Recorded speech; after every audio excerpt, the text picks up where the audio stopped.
ദേശീയ മനുഷ്യാവകാശ കമ്മീഷനിലെ നിയമത്തിൽ വിയോജിപ്പ് രേഖപ്പെടുത്തി കോൺഗ്രസ്. തങ്ങൾ നൽകിയ നിർദ്ദേശങ്ങൾ പരിഗണിക്കുക പോലും ചെയ്യാതെ ഏകപക്ഷീയമായാണ് നിയമനം നടത്തിയതെന്ന് കോൺഗ്രസ് അധ്യക്ഷൻ മല്ലികാർജുൻ ഖാർഗെയും രാഹുൽ ഗാന്ധിയും ആരോപിച്ചു. നിയമ നടപടിക്രമത്തിലെ നിഷ്പക്ഷതയിലും സത്യസന്ധതയിലും നേതാക്കൾ സംശയം രേഖപ്പെടുത്തുകയും ചെയ്തു. കമ്മീഷൻ അധ്യക്ഷ സ്ഥാനത്തേക്ക് ജസ്റ്റിസ് രോഹിന്റർ ഫാലി നരിമാൻ, ജസ്റ്റിസ് കുറ്റിയിൽ മാത്യു ജോസഫ് എന്നിവരുടെ പേരായിരുന്നു കോൺഗ്രസ് നിർദ്ദേശിച്ചത്. അധ്യക്ഷനായി സുപ്രീം കോടതി ജഡ്ജി വി രാമസുബ്രഹ്മണ്യത്തെ തിരഞ്ഞെടുത്തത് ജാതി, മതം, പ്രദേശം ഉൾപ്പെടെയുള്ള ഘടകങ്ങൾ പരിഗണിക്കാതെയാണെന്ന് കോൺഗ്രസ് ആരോപിക്കുന്നുണ്ട്. ഇത് എല്ലാവരെയും പരിഗണിക്കാനുള്ള സർക്കാരിന്റെ വിമുഖതയാണ് വ്യക്തമാക്കുന്നതെന്നും നേതാക്കൾ പറഞ്ഞിരുന്നു. സുപ്രീം കോടതി മുൻ chief justice Arun Mishra June 1 സ്ഥാനമൊഴിഞ്ഞ ശേഷം അധ്യക്ഷ സ്ഥാനം ഒഴിഞ്ഞുകിടക്കുകയായിരുന്നു. ആ സ്ഥാനത്തേക്കാണ് ഇപ്പോൾ കേന്ദ്രം രാമസുബ്രഹ്മണ്യനെ നിയമിച്ചത്. അതേസമയം തിരഞ്ഞെടുപ്പ് ചട്ടങ്ങളിൽ ഭേദഗതി വരുത്താനുള്ള കേന്ദ്ര സർക്കാർ ശ്രമത്തെ നിശിതമായി വിമർശിച്ച് കോൺഗ്രസ് അധ്യക്ഷൻ മല്ലികാർജുൻ ഖാർഗെ കഴിഞ്ഞ ദിവസം എത്തിയതും ശ്രദ്ധേയമായി.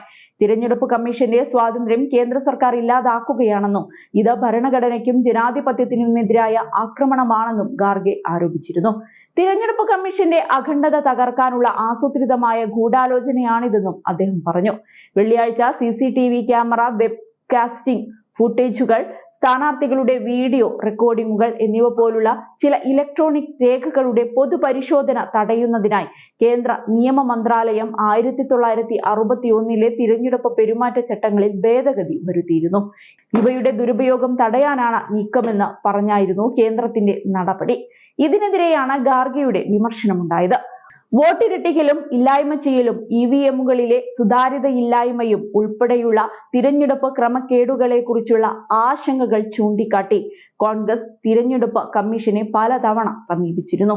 അപ്പോഴെല്ലാം കമ്മീഷൻ നിസ്സാരമായി പ്രതികരിക്കുകയും ഗുരുതരമായ ചില പരാതികൾ അംഗീകരിക്കുന്നതിൽ പരാജയപ്പെട്ടുവെന്നും ഖാർഗെ ചൂണ്ടിക്കാട്ടി. അർദ്ധ ജുഡീഷ്യൽ ബോഡി ആണെങ്കിലും തിരഞ്ഞെടുപ്പ് കമ്മീഷൻ സ്വതന്ത്രമായി പ്രവർത്തിക്കുന്നില്ല എന്നാണ് ഇത് കാണിക്കുന്നതെന്നും അദ്ദേഹം പറഞ്ഞു. തിരഞ്ഞെടുപ്പ് കമ്മീഷന്റെ സമഗ്രതയിൽ മോദി സർക്കാർ ഉണ്ടാക്കിയ മൂല്യച്യുതി ഭരണഘടനയ്ക്കും ജനാധിപത്യത്തിനും നേരെയുള്ള ആക്രമണമാണ്. അവ സംരക്ഷിക്കാൻ തങ്ങൾ എല്ലാ നടപടികളും സ്വീകരിക്കുമെന്നും അദ്ദേഹം പറഞ്ഞിരുന്നു. തിരഞ്ഞെടുപ്പുമായി ബന്ധപ്പെട്ട എല്ലാ രേഖകളും പൊതുപരിശോധനയ്ക്കായി തുറന്നിരിക്കണമെന്നാണ് ചട്ടം 93 പറഞ്ഞിരിക്കുന്നത്. എന്നാൽ ഇതിൽ ചില നിയന്ത്രണങ്ങൾ നിർദ്ദേശിക്കുന്നതാണ് ഭേദഗതി. നോമിനേഷൻ ഫോമുകൾ, തിരഞ്ഞെടുപ്പ് ഏജന്റ് അപ്പോയിന്റ്മെന്റ്, ഫലങ്ങൾ, അക്കൗണ്ട് സ്റ്റേറ്റ്മെന്റുകൾ തുടങ്ങിയ രേഖകൾ തിരഞ്ഞെടുപ്പ് ചട്ടങ്ങൾക്ക് കീഴിൽ ഉൾപ്പെടുത്തിയിട്ടുണ്ട്.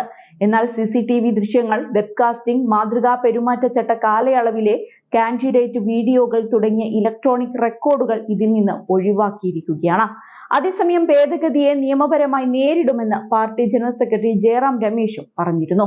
ഇതുവരെയുള്ള ഇടപാടുകളിൽ അധാരിതയും സർക്കാർ അനുകൂല നിലപാടുമാണ് തിരഞ്ഞെടുപ്പ് കമ്മീഷൻ തിരഞ്ഞെടുത്തതെന്ന് KC വേണുഗോപാലും പറയുകയുണ്ടായി.